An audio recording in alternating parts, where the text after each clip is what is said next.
Olá pessoal, tudo bem com vocês? Hoje a gente vai dar sequência ao nosso estudo aí do Novo Testamento, que a gente começou semana passada, né? E semana passada a gente falou um pouquinho, né, do geral, trabalhamos um pouquinho aí o que é evangelho, trabalhamos um pouquinho a questão do evangelho ser, né, um novo gênero literário que antes não existia, trabalhamos um pouquinho a questão das cartas, um pouquinho da diferença entre cartas e epístolas. Uma tem um caráter de ser lido de uma forma mais ampla, a outra é um pouquinho mais particular. Vivemos um pouquinho por cima também o único livro profético que tem, que é o de Apocalipse, né? E o apocalipsismo como gênero literário. E hoje a gente vai dar uma focada um pouco mais apenas na parte dos evangelhos, né? Mateus, Marcos, Lucas e João. Eu lembro também que a gente trabalhou um pouquinho aqueles problemas, né, literários que a gente encontra, as hipóteses para resolver os problemas, por que um texto é idêntico ao outro, porque alguns textos tratam da mesma história, mas são diferentes. Aí a gente tem as teorias, né, a hipótese das duas fontes, que a gente trabalhou um pouquinho também. E hoje a gente não vai trabalhar tanto essas ideias, a gente vai ver mais as características mesmo de cada evangelho, né? Principalmente as características principais, aquilo que chama mais atenção dentro de cada evangelho, tá? E assim, a gente nunca vai aprofundar tanto em cada um, mas a gente vai dando aqui algumas sugestões para quem quiser depois e aprofundando dentro das temáticas que a gente for trabalhando, tá certo? Então, vamos lá. Primeiro evangelho, né, é o evangelho de Mateus.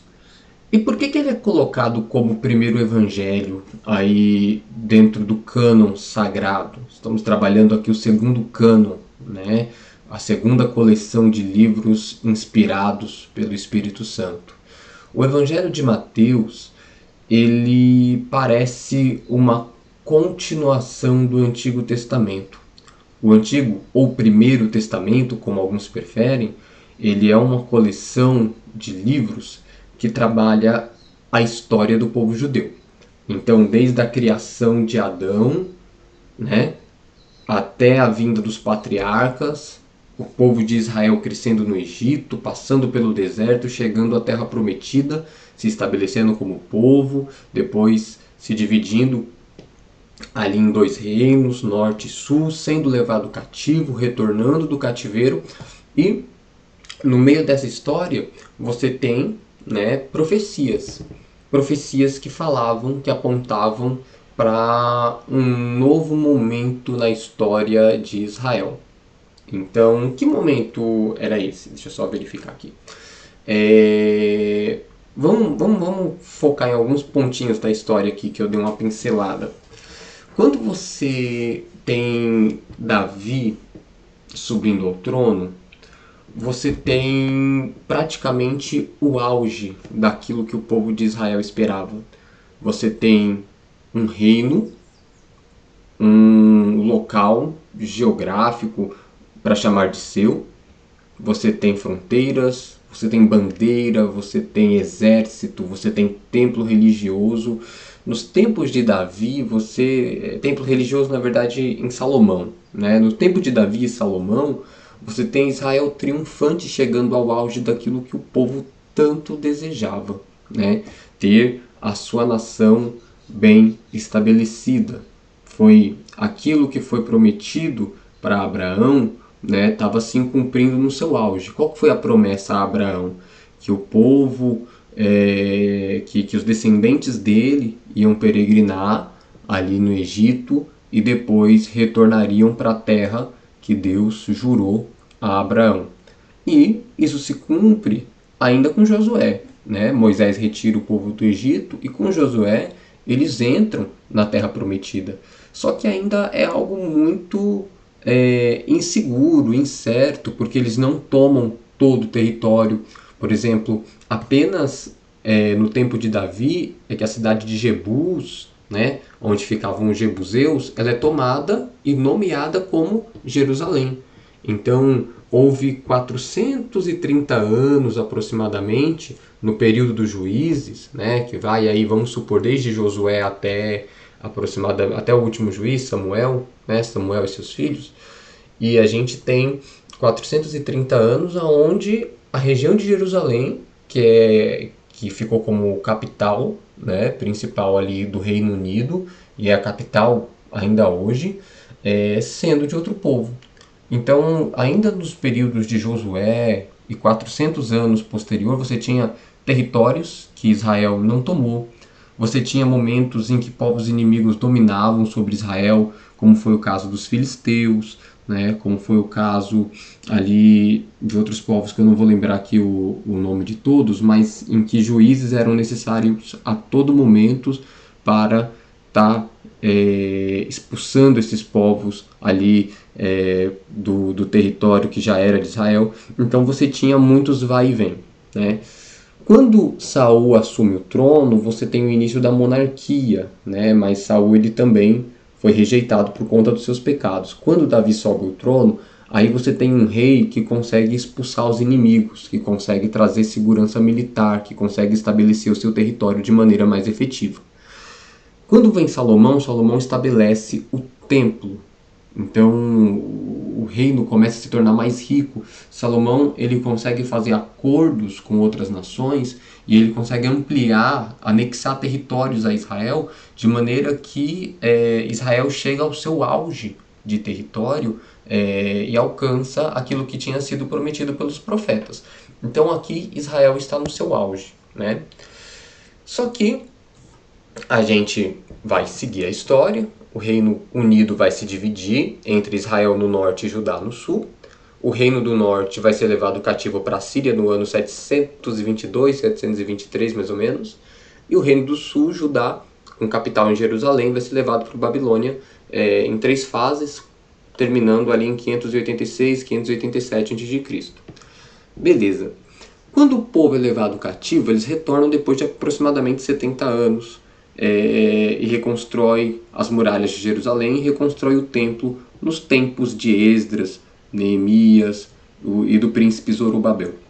O povo ele reconstrói, mas aquele território não é mais deles. Eles perderam aquele território para os babilônios foram tomados pelos persas, então aquele território, embora Israel habite lá, é um território dos persas. Depois os gregos vão tomar aquele território. No tempo dos gregos, alguns conflitos mais cruéis vão acontecer. No tempo em que Antíoco Epifânio, o quarto, ele vai dominar sobre o território onde está o povo de Deus, ele vai tentar impor a cultura grega, ou seja, a religião grega vai ser uma obrigação. Então, como o povo judeu é monoteísta e resiste a essas imposições, vai acontecer algumas profanações, como por exemplo, esse rei vai erguer uma estátua de Zeus no templo de Deus, vai sacrificar porcos, que é um animal imundo, considerado imundo pelos israelitas, no altar de Deus, e o templo vai ser fechado. Até que vai ter a revolta dos Asmoneus, né? Judas Macabeus, com um pequeno exército, vai conseguir resistir contra os gregos e vai retomar uma independência temporária para Israel. Essa história se encontra no livro apócrifo, no livro da Bíblia Católica de 1 a Macabeus. E aí, depois Pompeu, no Império Romano, vai retomar aquele território para os romanos. Bom, o povo oprimido pelos romanos por conta dos altos impostos tem em seu poder as profecias de Isaías, de Miqueias e de outros profetas que apontavam para um reino próspero, que apontavam para um reino pacífico, que apontavam para um período de independência. E aí começa a surgir nos tempos de Jesus algo que a gente chama de esperança messiânica. As pessoas começam a aguardar por aquele que será o libertador político e militar do povo. Então, nos tempos de Jesus, o povo está aguardando quem é que vai vir libertar a gente dos romanos, da opressão dos romanos, né? E quando você vê João Batista pregando nos evangelhos, as pessoas estavam suspensas para saber quem que é esse. E aí ele fala, as pessoas perguntam se ele é o Messias, mas o entendimento das pessoas sobre quem é o Messias é diferente sobre quem realmente é o Messias de Deus. O livro de Mateus, então, ele surge exatamente como uma continuação do livro de Malaquias. Então, o Antigo Testamento, ele faz aí uma breve conexão, o Novo Testamento faz uma breve conexão com o livro de Malaquias. E por isso ele praticamente é aí praticamente não, né? Ele é o primeiro livro do Novo Testamento, né? Em Mateus você encontra muito da seguinte expressão, e isso foi para que se cumprisse a palavra do profeta que diz. E aí, e essa expressão ela é sempre seguida de um acontecimento que foi profetizado. Então, algo muito simples que a gente tem é, por exemplo, quando Maria se encontra desposada de José e ela engravida do Espírito Santo. E aí ele usa essa expressão. E isso foi para que se cumprisse o que diz o profeta. E aí ele cita, esse aqui é só um exemplo, tá? Isaías 7,14, né? E eis que a virgem conceberá e dará à luz a um filho. Opa, ele não achou. Isaías 7, agora foi. Deixa eu ver se a gente tá aqui certinho. Estamos. Portanto, o mesmo Senhor. Opa.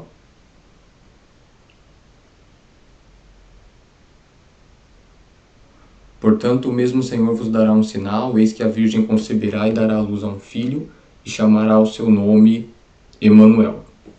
Então, Mateus, ele cita vários acontecimentos e ele vai sempre falando isso aí para que se cumprisse o profeta que diz Belém, tu nunca mais serás chamadas. Eu tô com aqui uma Bíblia em mãos, essa minha Bíblia que está em mãos aqui, ela tá com as páginas grudadinhas ainda, ela tá um pouquinho velha, mas deixa eu ver se eu tenho outro exemplo. Logo no início, ele tem bastante dessas profecias. Deixa eu dar uma olhadinha se tem alguma coisa aqui. É que eu não marquei de antemão. Ó, por exemplo, Mateus, no capítulo 4, no versículo 12. Vamos colocar aqui Mateus 4, no versículo 12. Jesus, porém, ouvindo que João estava preso, voltou para Galiléia e, deixando Nazaré, foi habitar em Cafarnaum, cidade marítima nos confins de Zebulon e Naftali, para que se cumprisse o que foi dito pelo profeta Isaías, que diz: a terra de Zebulon e a terra de Naftali, junto ao caminho do mar, além do Jordão, a Galiléia das nações. O povo que estava assentado em trevas viu uma grande luz, e os que estavam assentados na região e sombra da morte, a luz raiou. Então ele cita uma profecia de Isaías como forma de dizer, tá vendo aqui, ó, esse camarada é quem vocês estavam esperando. Ele é o cumprimento das profecias de Isaías, que a gente citou já como profeta messiânico, ele é o cumprimento da profecia, por exemplo, acho que tem uma aqui de Miqueias, deixa eu dar uma olhada rapidinho, quando Jesus nasce, ele nasce em Belém, e aí a gente tem uma referência também, aqui já estamos, aqui Jesus já nasceu, aqui essa parte aqui,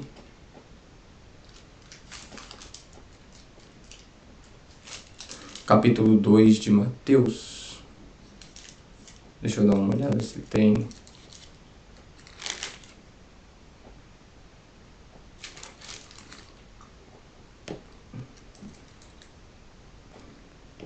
Eu não vou lembrar exatamente qual que é o capítulo de Mateus, o versículo certinho, devo estar aqui pertinho, logo nos primeiros, onde tem o nascimento de Jesus em Belém. E ele diz, para que se cumprisse o que foi escrito do profeta, se não me engano, do profeta Miqueias, eu acho que capítulo 5, ele usa exatamente essa expressão aqui. Talvez nas referências cruzadas, eu até encontre aqui nessa Bíblia, Miqueias também é um livro bem pequenininho, as minhas páginas da Bíblia que está bem grudadinha, ela já está bem surrada, mas eu achei por acaso. Miqueias 5, versículo 2. Deixa eu ver a referência aqui para onde nos manda em Mateus. Mateus 2,6. Então, Miqueias 5,2. E tu, Belém, Efrata, posto que pequena entre as milhares de Judá, de ti sairá o que governará Israel, e cujas saídas são desde os tempos antigos e desde os dias da eternidade. Né? Então, essa profecia ela é citada em Mateus 2, versículo 5, está escrito: e eles disseram, em Belém de Judá, porque assim está escrito. Vamos subir um pouquinho aqui, para a gente entender o contexto, né? E tendo nascido Jesus em Belém da Judéia, no tempo do rei Herodes, eis que uns magos vieram do Oriente a Jerusalém, dizendo: onde está aquele que é nascido rei dos judeus? Porque vimos a sua estrela no Oriente e viemos para adorá-lo. E o rei Herodes, que matava todo mundo que tinha qualquer intenção ao trono, ouvindo isso, perturbou-se com toda Jerusalém, e toda Jerusalém com ele. E congregados os príncipes dos sacerdotes e os escribas do povo, perguntou-lhes onde havia de nascer o Cristo. E eles disseram, em Belém de Judá, porque assim está escrito pelo profeta: e tu, Belém, terra de Judá, de modo nenhum é a menor entre as capitais de Judá, porque de ti sairá o guia que há de apacentar o meu povo Israel. Então a gente tem várias dessas referências em Mateus. O que faz de Mateus um evangelho que nos dá a ideia que foi escrito aos judeus, com essa intenção, mostrar, olha, ele é o Messias prometido, ele é o rei prometido, ele é aquele de quem Isaías profetizou, de quem Miqueias profetizou, de quem todo mundo estava profetizando, vamos pegar aí a primeira profecia que a gente tem como profecia de Cristo, Gênesis capítulo 3, versículo 15 ou versículo 5, se eu não me engano, quando Adão e Eva pecam, e Deus fala que aquele que vai sair do ventre da mulher esmagará a cabeça da serpente, numa alusão a Jesus esmagando a cabeça de Satanás. Então, esse aqui é o evangelho que a gente diz que é o evangelho mais ligado ao Antigo Testamento que a gente tem, tá bom? Por todas essas evidências, a gente tem a noção de que o evangelho de Mateus ele foi escrito para uma comunidade judaica, tá? Então é isso. A tradição cristã ela afirma que os textos realmente são de Mateus desde 150 depois de Cristo, através de vários pais da igreja, como Papias, que era bispo de Herápolis, Orígenes, que era bispo de Alexandria, Eusébio de Cesareia e vários outros. E quando eu digo que a tradição afirma que esses textos são de Mateus, é porque nenhum dos evangelhos vem escrito em cima o nome do autor, Mateus, data em que foi escrito. Eles deixam a gente um pouquinho no escuro, né? Então, como que a gente sabe que esse texto era realmente de Mateus? Primeiro, pelo testemunho das pessoas que eram mais próximas ao período em que ele foi escrito, no caso, esses pais da igreja que eram pastores e líderes, além de líderes, apologetas cristãos, que eram de um período muito próximo, e também pela maneira como foi escrito, né? A gente tem aí evidências então internas e externas mostrando que realmente esse evangelho pertenceu a Mateus. Bom, Mateus ele também é chamado de Levi, né? Ele aparece, se eu não me engano, em Mateus capítulo 9 mesmo, ou em Lucas capítulo 9. Às vezes eu confundo a passagem onde ele aparece. Eu não vou lá, vou só mencionar, né? Ele também é chamado de Levi. Ele era cobrador de imposto, né? Publicano. E todo cobrador de imposto, ele era mal visto pelos seus irmãos. Isso porque normalmente eles eram corruptos, né? O cobrador de imposto era aquela pessoa que Roma estabelecia dentro de cada território, e ele pegava alguém que era daquele território. Então ele não mandava romanos cobrar imposto, por exemplo, dos judeus. Ele pegava um judeu e colocava para cobrar imposto do judeu. E Roma ele já cobrava um imposto alto, né? E permitia, fazia vista grossa, permitindo que o cobrador de imposto cobrasse a mais para que ele tirasse um dinheiro a mais para eles. Por isso que os publicanos normalmente eles eram corruptos, né? E extremamente mal vistos. Você tem, por exemplo, quando Jesus se encontra com Zaqueu. Zaqueu era cobrador de imposto, era chefe dos cobradores de impostos, e ele diz: olha, mestre, se alguém eu defraudei, eu restituo 4 vezes mais, né? Então eles tinham essa fama de cobrarem mais do que o que Roma vos impôs. Quando Lucas está descrevendo a pregação de João Batista, existe ali um diálogo, né? Os cobradores de impostos perguntam a João Batista: e nós, o que faremos? E João responde: cobrem apenas aquilo que Roma vos ordenou, né? Ou seja, se privem dessa corrupção. E aí a gente tem a ideia, né, de que Mateus ele tenha escrito aproximadamente entre 70 e 80 depois de Cristo na Judéia.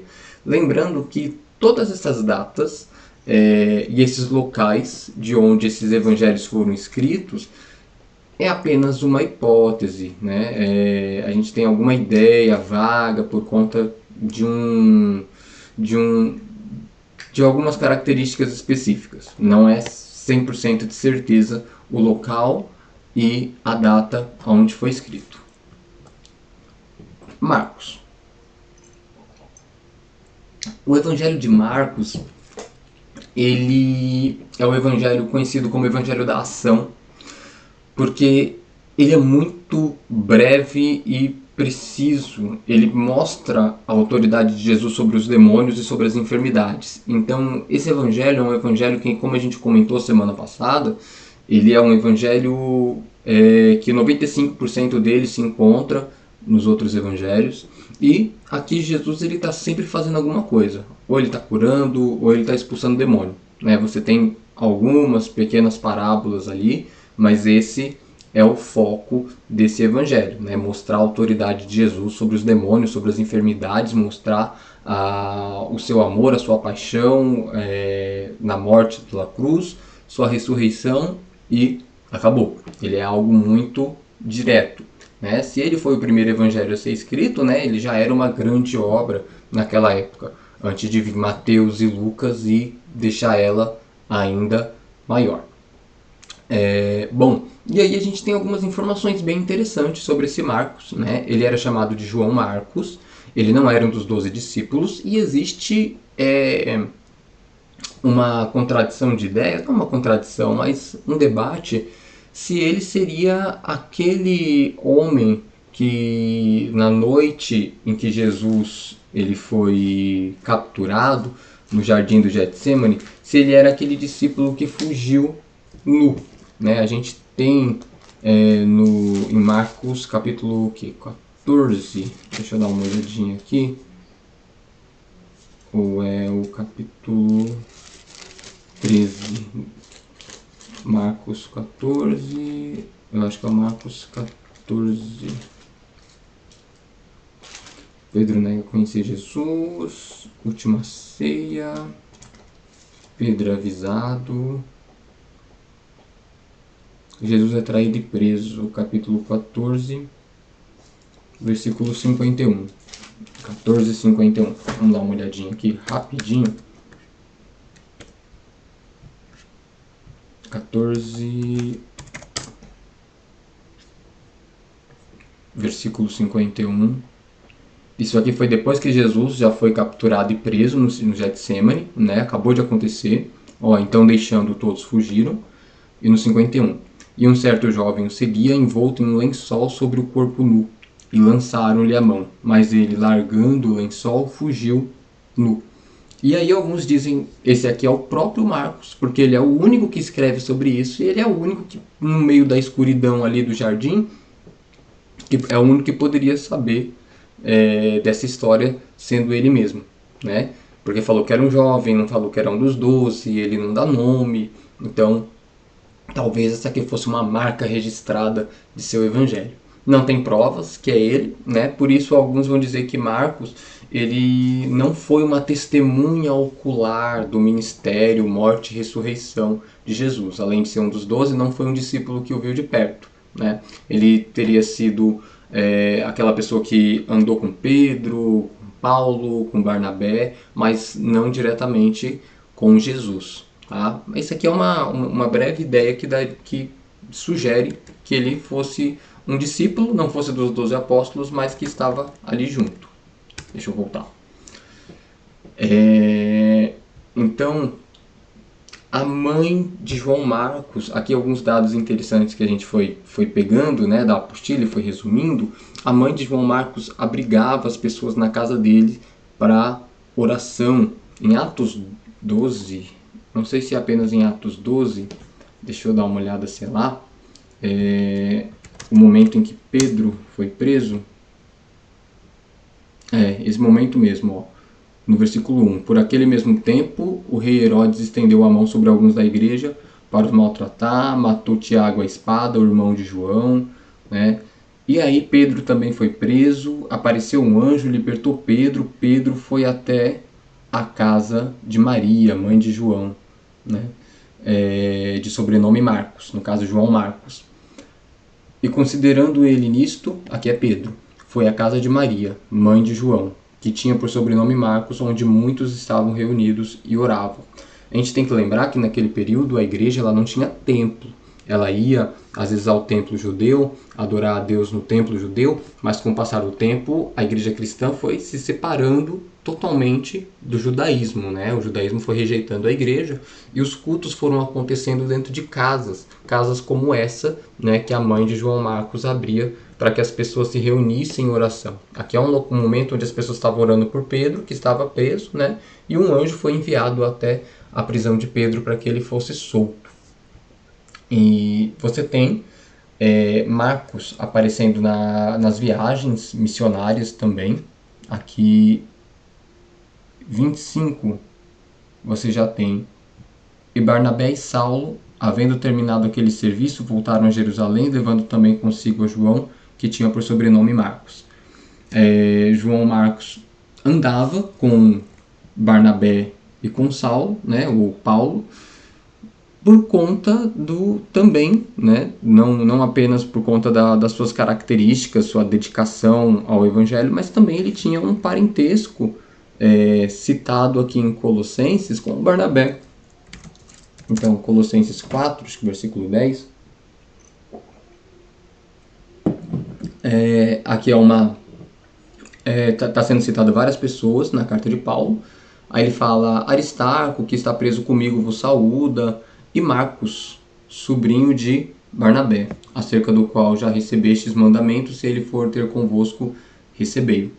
Então, você tem Marcos aqui como sobrinho de Barnabé, filho de Maria, que abrigava a igreja na casa dele, companheiro de Paulo nas viagens missionárias, né? Vai ter até um probleminha em uma das viagens missionárias, porque na segunda ou terceira, não vou me lembrar, Marcos abandona Paulo e Barnabé. Assim que eles chegam na ilha de Creta, a Bíblia não comenta o problema. E aí depois que eles voltam dessa viagem, na viagem seguinte, Barnabé quer levar Marcos novamente, mas Paulo não quer, talvez por conta desse abandono. E aí Barnabé se separa, vai com Marcos para uma região, enquanto Paulo vai com Silas para outra, se eu não me engano, para a terceira viagem missionária. Tá? Bom, e aí a gente tem, né, Papias de Herápolis, como a gente comentou, também comentando essa questão do Evangelho de Marcos ter sido escrito aproximadamente, Papias no ano 130, comentando que esse texto pertence a Marcos, né, e isso está sendo comentado através de um livro que é bem legal para quem estuda história da igreja, que eu acho que é História Eclesiástica mesmo, o nome do livro, né, do Eusébio de Cesareia. Deixa eu dar uma bugada, porque ele é bem legal para quem gosta de estudar a história da igreja, porque ele é um livro que foi escrito num período muito próximo, né, acredito que no século IV ainda, deixa eu ver, Eusébio de Cesareia. Então, esse livro aqui, ó, deixa eu dar uma olhada quanto tá pela Amazon, ó, História Eclesiástica dos primeiros 4 séculos da Igreja Cristã, por alguém que viveu naquela época, né? Então, o Eusébio, que viveu entre os anos 263 e 340, como mostra aí, né? Tem esse livrinho aqui, não chega nem a R$ 50 e é bem interessante, tá bom? E eu citei esse livro porque é nesse livro que tem essa descrição aqui de Papias, né? Eu não estou com a apostila aqui em mãos, mas a apostila lá traz normalmente as falas desses pais da igreja comentando, né? Fazendo comentário sobre como esses homens de Deus, como Marcos, como Mateus, escreveram seus evangelhos. E aí a gente tem algo interessante aqui no Evangelho de Marcos, que é o fato de que os 12 últimos versículos do Evangelho, que vai do versículo 9 ao 20 do último capítulo, ele provavelmente foi anexado ou por Marcos ou por um discípulo de Marcos depois da obra ter sido concluída. Tá? Então isso é quase um consenso, tá bom? E existem alguns motivos para isso. Então, ele é chamado de conclusão longa e eles não estão inseridos nos manuscritos sinaíticos e dos manuscritos do Vaticano. O que são esses manuscritos sinaíticos e esses manuscritos do Vaticano? Quando a gente pensa assim, eu tô com uma Bíblia aqui, cuja a tradução dela é de 95. Se você pegar as Bíblias que tem aí na sua casa, você vai ter uma data próxima ou até mais atualizada. Mas qual que é a Bíblia mais antiga que a gente tem na língua grega, né? Porque o Novo Testamento foi escrito em grego. A Bíblia mais antiga, as 4 mais antigas, são do século V. Você acha na internet como códice ou códex, né? Ou manuscritos. São 4. Os códex do Vaticano, que é o local onde está, o códex sinaítico, o códex de Efraimita e o Códex Alexandrino. São as quatro versões do Novo Testamento, da Bíblia inteira, né? Eu acho que tem o Antigo e o Novo Testamento, do século V. É o texto original mais antigo que a gente tem, tá? O mais perto que a gente tem, assim, daquele tempo. Então, muitas vezes, quando a gente quer um argumento para dizer se o texto foi anexado posteriormente ou não, a gente vai nesses códex e compara. Então, esses últimos versículos que a gente tem, do versículo 9 ao 20, né, esses 12 últimos versículos que a gente tem no Evangelho de João, eles não se encontram nem nos manuscritos sinaíticos nem no Vaticano. Eles se encontram apenas no Efraimita e no Alexandrino, né? Códex ou manuscritos, tanto faz, tá certo? E aí você tem também, não apenas esse argumento, mas a questão da repetição daquilo que está escrito, tá? Vamos dar uma olhada. Marcos. Estou em Marcos já? Até esqueci. Não, estou em Colossenses. Marcos. Opa, ele entendeu como pesquisa. Deixa eu pegar aqui. Marcos, capítulo 16. Ó, a primeira parte vai do 1 ao 8. E passado o sábado, Maria Madalena, Maria mãe de Tiago e Salomé compraram aromas para ir ungí-lo, né, ao corpo de Jesus. E no primeiro dia da semana foram ao sepulcro de manhã cedo, ao nascer do sol, e disseram umas às outras: quem nos revolverá a pedra da porta do sepulcro? Então, aqui você tem 3 mulheres indo ungir o corpo de Jesus. Esse texto, essa perícope, acaba aqui no versículo 8. No versículo 9, você já tem: e Jesus, tendo ressuscitado na manhã do primeiro dia da semana, apareceu primeiramente a Maria Madalena, da qual tinha expulsado 7 demônios. Parece que já começa uma outra narrativa, de uma outra perspectiva diferente, né? Parece que ele está começando a história tudo de novo a partir da ressurreição, sendo que ele já iniciou essa história aqui, tá? Então, e aí, daqui para frente, do 10 ao 20, vai ter um super resumo daquilo que tem em Mateus e Lucas, né?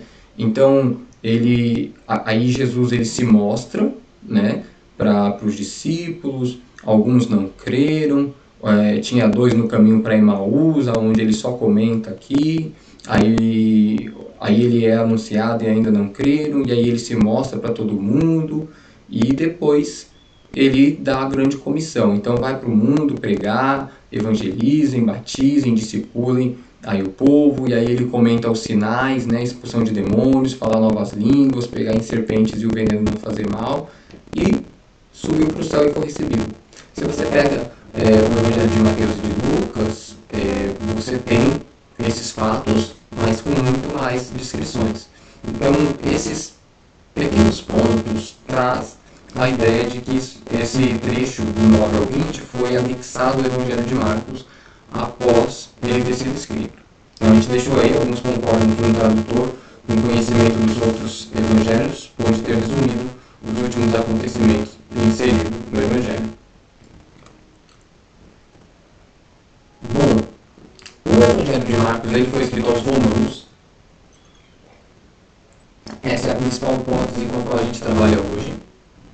Entre o ano 65 e 76 depois de Cristo. Novamente reforço, tá? É uma hipótese essa data, uma hipótese bem aceita. Provavelmente ele estava com Paulo quando ele escreveu aos Colossenses, e ele estava, quando Paulo escreveu aos Colossenses, e ele estava em Roma, e a sua vinda a Roma é solicitada por Paulo lá em 2 Timóteo 4:11, né? Paulo está falando para Timóteo pedir para Marcos ir até lá, de onde Paulo escreveu a segunda epístola a Timóteo. E existem alguns latinismos no Evangelho, tá? Por exemplo, o que seriam esses latinismos? Marcos explicando, por exemplo, quanto vale uma moeda grega na avaliação romana. Você tem, né, alguns... Deixa eu dar uma olhadinha aqui para ver se eu lembro desse 15 e 16, porque eu acho que essa é a parte do capítulo 12 que a gente está comentando, é a da viúva pobre, né? Ele comentando quanto vale o valor das 2 moedas que ela está colocando. E deixa eu ver se eu consigo... eu não vou me lembrar desse 15 e 16, mas a apostila ele descreve um pouco melhor.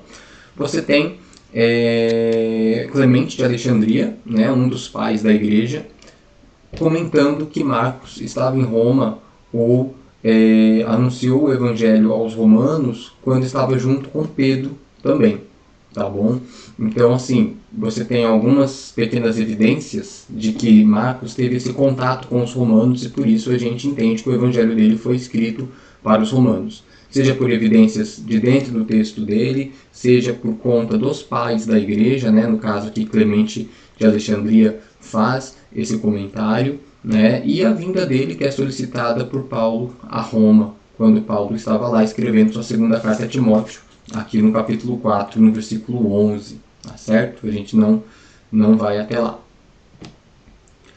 Bom, Evangelho de Lucas, estamos caminhando aí, né, para metade ou já para o final. O Evangelho de Lucas, pessoal, ele é um evangelho muito interessante, porque o Evangelho de Lucas, ele é o mais completo, tá? Eu acho, assim, eu não tenho um preferido. Mateus, eu acho muito legal a conexão que ele faz com as profecias do Antigo Testamento. Lucas, ele é muito rico em detalhes, principalmente quando ele vai falar sobre alguns acontecimentos. Ele gosta de dar uma marcação histórica muito legal. João, ele é rico em conteúdos que os sinóticos não possuem. Então, cada um deles tem coisas muito interessantes. Mas Lucas, ele é um escritor gentil, ou pelo menos, né, um judeu de fala grega. A gente não tem essa certeza, mas a gente tem ele como o único não judeu. Tá? E no prefácio de Lucas, a gente tem uma indicação de que outros já tinham escrito os seus evangelhos, e ele empreendeu fazer o mesmo de maneira minuciosa, colocando em ordem, tomando conhecimento de tudo o que aconteceu, né? Esse prefácio dele é legal. Tendo, pois, muitos empreendido pôr em ordem a narração dos fatos que entre nós se cumpriram, então muitos outros já tentaram fazer isso. Segundo nos transmitiram os mesmos que os presenciaram desde o princípio e foram ministros da palavra, ou seja, ele teve contato com os apóstolos e os discípulos mais próximos de Jesus. Pareceu-me também a mim conveniente de escrevê-los a ti, para quem ele está escrevendo, ó excelentíssimo Teófilo, por sua ordem, havendo-me informado minuciosamente de tudo desde o princípio, para que conheças a certeza das coisas que já estás informado. Então aqui a gente já tem para quem ele está escrevendo, né? Aqui a gente já tem que outros evangelhos já estavam escritos, ele se informou minuciosamente, colocou em ordem, teve contato com testemunhas ocular, né? Porque ele não era um dos 12, ele não era uma testemunha ocular de Cristo. Então você tem, só nesse pequeno trecho aqui, a erudição de Lucas. Olha a maneira como ele fala, a maneira elegante, a maneira bonita como ele, né, vai dispondo aí o uso dos seus verbos. Então Lucas ele é um evangelista muito inteligente, também é um médico que acompanhou Paulo durante as suas viagens missionárias, né, e fez essa obra aí com essa riqueza de detalhe. Você percebe, por exemplo, que Lucas ele tem essa pegada que é característica de um estudioso, de querer dar os detalhes técnicos, históricos, e esse é o fato pelo qual ficou tão interessante não só o Evangelho de Lucas, mas também Atos dos Apóstolos, que ele também escreveu, né? Então, por exemplo, vou dar só mais um pequeno exemplo aqui no capítulo 3, antes dele introduzir a história, o que vai acontecer, ele começa no ano 15 do Império de Tibério César. Ele dá quem é o imperador romano, quem é que manda no país inteiro. Sendo Pôncio Pilatos presidente da Judéia, Herodes o tetrarca da Galiléia, irmão Filipe tetrarca da Itureia e da província de Traconites, e Lisânias tetrarca de Abilene. Ele dá quem são os governadores das proximidades do território ali, onde se passou os fatos, a vida de Jesus. Características religiosas, sendo Anás e Caifás sumo sacerdote. Aí ele introduz a história, que veio no deserto a palavra de Deus a João, filho de Zacarias. Então ele dá um contexto histórico para você se localizar no tempo em que as coisas estão acontecendo. Tá? Isso é algo que é bem legal aí dentro do Evangelho de Lucas. Bom, Irineu, né, de Lyon, ele faz também esse comentário, cita que Lucas é o escritor desse evangelho e companheiro médico, companheiro de viagem de Paulo. Essa menção de Irineu de Lyon é do ano de 185, né, depois de Cristo. Provavelmente ele escreveu o seu evangelho entre os anos 80 e 90 depois de Cristo, né? E como a gente viu, ele escreveu direcionando a alguém que ele chama de Teófilo. E esse Teófilo, alguns vão comentar que é uma pessoa, outros vão comentar que é uma nomenclatura dada a um grupo de pessoas, né? É muito mais, eu acho mais provável que seja a uma pessoa, né? Pela maneira como ele escreve, ele não está tão preocupado a anunciar um grupo, porque outros evangelhos já estão escritos. Ele parece que quer comunicar melhor a um excelentíssimo Teófilo. A palavra Teófilo significa aquele que ama a Deus, né? Teo de Deus, filho de amor. E parece ser o propósito do evangelho dele. E ele é o mais longo, né? Cheio de detalhes, como eu comentei. Você tem o detalhe da genealogia de Jesus também, que é diferente da genealogia de Mateus, né? Por exemplo, na genealogia de Mateus, se eu não me engano, você começa em Abraão e aí passa por todos os reis de Judá, porque Mateus ele tem essa necessidade de mostrar, ó, Jesus ele vem da linhagem de Abraão, ele vem da tribo de Judá, ele é descendente de Davi, ele cumpre todos os requisitos necessários para ser o Messias prometido. E na genealogia de Lucas, ele mostra, ó, ele vem aqui de Abraão, ok, mas Abraão vem, né, de fulano, que vem de Beltrano, que vem de Adão. Lucas está falando sobre a universalidade da salvação, né? Não apenas para os judeus, mas também para os gentios, também para todo aquele que não é descendente de Abraão. A questão da genealogia ser diferente, existem algumas hipóteses. Alguns vão dizer que Mateus pegou a genealogia dos pais de José, enquanto Lucas pegou a genealogia dos pais de Maria. Não ia entrar muito nesse assunto, né? Mas deixa eu ver se eu pego a genealogia aqui em Lucas. Aqui, ó, tá no capítulo 3 mesmo. Aqui. E o mesmo Jesus começava a ser de quase 30 anos, sendo como se cuidava, filho de José, né? E José de Eli. Quando você lê o Evangelho de Mateus, na genealogia, José está como filho de Jacó. E aí você tem essa questão. José era filho de Jacó ou José era filho de Eli? Aqueles que falam, não, um é genealogia do pai de José, outro é genealogia do pai de Maria. Eles vão dizer que esse Eli é o pai de Maria e também por... eu esqueci a palavra, né?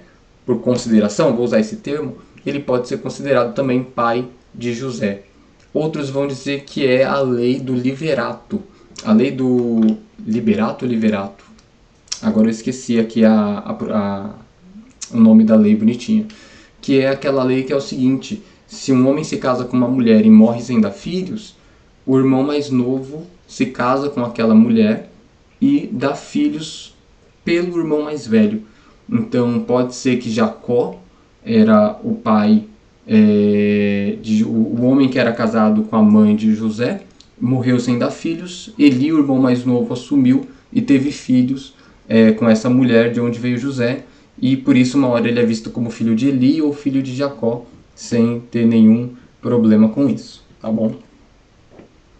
E, bom, existe outra hipótese também, mas essas são as duas mais interessantes. João. Gente, João para muitos é o evangelho mais interessante que tem, porque João ele não escreve na mesma pegada teológica dos sinóticos. Ele não escreve na mesma pegada de Mateus, Marcos e Lucas, que olham de uma determinada ótica e vai colocando ali as parábolas, a história, né? João ele é mais contemplativo. Ele é menos ação e mais contemplação. Os outros vão descrevendo tudo que Jesus fez. João parece que ele está sentado e observando aos poucos tudo aquilo que Jesus foi falando. Ele não tem nenhuma parábola. O que é a parábola? Um ensino rápido com um significado pronto. João pega e faz discursos longos, capítulo 14, 15, 16, 17 de João. É um ensino detalhado, tem uma oração de Jesus ali. E aí você percebe que o olhar de João, né, ele é diferente do olhar dos sinóticos. Ele era irmão de Tiago, filho de Zebedeu, né? Fazia parte daquele círculo mais íntimo ali com Jesus. Foi o último evangelho a ser escrito, provavelmente do ano 90 depois de Cristo. E ele contém uma grande quantidade de informações que não estão presentes nos sinóticos, né? E ele revela apenas 7 milagres. Alguns vão dizer que tudo isso é porque João não queria ficar chovendo no molhado, né? Não queria ficar repetindo, falando aquilo que os outros evangelhos já disseram, né? Ele queria trazer, provavelmente, algumas coisas que ele achou essencial para o conhecimento das pessoas, mas que faltaram aos demais evangelhos. Então, assim, a gente poderia citar aqui várias coisas que tem em cada evangelho que são destaques, né? A gente poderia citar no evangelho de Lucas a parábola do bom samaritano. Aqui em João a gente pode citar a conversa com Nicodemos, né? Que foi uma conversa privada. A conversa com a mulher samaritana, que foi uma conversa privada. Cada evangelho ele tem algumas situações que nenhum outro tem. Em Mateus você tem, por exemplo, a mentira dos judeus dizendo que os discípulos roubaram o corpo de Jesus, que apenas Mateus tem também, e tem os motivos para isso.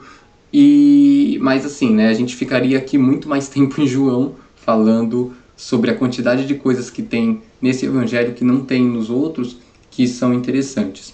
Bom, algumas comparações bem breves para a gente encerrar aqui. João cita as Páscoas, pelo menos 3 Páscoas citadas aí no capítulo 2, capítulo 6, capítulo 13, que dá uma ideia de que o ministério de Jesus durou uns 3 anos, né? Enquanto nos evangelhos sinóticos você tem, se eu não me engano, a menção de apenas uma, dando uma pequena noção de que o evangelho de Jesus teria durado 1 ano. Nos sinóticos, isso a gente já comentou até na outra aula, parece que o evangelho de Jesus se passa mais na Galileia e ele vai para Jerusalém quando vai ser morto. Galileia era a parte do norte. Enquanto aqui no evangelho de João, você tem ele mais na parte sul e algumas visitas, né, mais na parte da Galileia. Então, você tem essas pequenas diferenças aí entre João e os sinóticos, né? Fora outras teologias de João, como por exemplo essa ênfase na expressão eu sou o pão da vida, eu sou a luz do mundo, eu sou a porta, eu sou o bom pastor. Então João ele se preocupa muito mais com o sentido das coisas do que com o rigor dos fatos. Né? Ele não está tão preocupado em passar minuciosamente tudo o que aconteceu. Ele está preocupado com que as pessoas saibam quem Jesus é. Tanto que ele já começa o Evangelho, e aqui a gente finaliza, em João capítulo 1, dizendo... Opa, esqueci que aqui é pesquisa. Vamos pegar aqui João 1. No princípio era o verbo. É até confuso. No princípio era o verbo estava com Deus, o verbo era Deus. Ele estava no princípio com Deus, enfatizando. Todas as coisas foram feitas por ele, e sem ele nada do que foi feito se fez. Nele estava a vida, e a vida era a luz dos homens. Então, mais preocupado do que dizer, olha, ele nasceu em Belém de Judá, no ano em que Roma realizou o censo, quando Herodes estava reinando, ele quer saber que se as pessoas estão cientes. Vocês estão cientes que esse homem que nasceu, antes de nascer ele já era Deus, ele já estava no céu, antes de tudo existir, as coisas foram feitas por ele. Então ele está preocupado das pessoas conhecerem a divindade de Jesus antes da sua encarnação. Então, isso é uma característica muito legal no Evangelho de João. Tá? Para a gente encerrar, uma pequena observação, assim como a gente comentou em Marcos, João, ele também tem essas pequenas questões, né, de alguns textos que provavelmente foram anexados. Textos como, por exemplo, às vezes aparecem parênteses, dependendo da tradução da sua Bíblia, um texto falando que o anjo, por exemplo, no tanque de Betesda, eu acho que é João capítulo 5, o anjo descia, movia as águas, o primeiro que entrava naquelas águas era curado. Você tem uma pequena interrogação se aquele trecho foi inserido na Bíblia depois do livro ser escrito. Você tem essa interrogação com o capítulo 21, né? João 7,53, o pessoal também tem umas dúvidas aí do capítulo 15 ao capítulo 17, como complemento do 14, e por aí vai. Né? Alguns não estão nos manuscritos mais antigos que a gente tem, e assim, tudo isso é assunto para ser estudado mais a fundo, mas que cada um de vocês pode comprar livros, né, para estar se aprofundando nessas questões, que eu tenho certeza que são coisas bem enriquecedoras. Tem alguns vídeos no YouTube também que trabalham bastante essas questões, que são bem legais. Tá certo, pessoal? Então, por hora é isso. Tenham aí uma boa semana de estudo, revisem um pouquinho a apostila de vocês, o PowerPoint aqui ele está bem resumido, tá certo? Qualquer dúvida a gente está à disposição. Tudo bem? Até um próximo vídeo e fiquem com Deus.